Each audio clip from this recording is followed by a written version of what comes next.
NBA 常规赛，客场作战的洛杉矶快船以122-116击败休斯顿火箭，伦纳德28分6篮板7助攻，申京23分19篮板。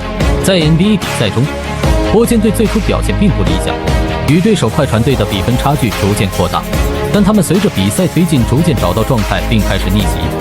在第一节结束时，火箭以27-19领先。第二节初期，火箭队的手感颇佳，导致比分差距被缩小至4分。但在比赛进行中，火箭队逐渐找到了感觉，巴利打出一波20分的进攻，扩大了分差。快船队则在小节后段紧追比分。在第三节中，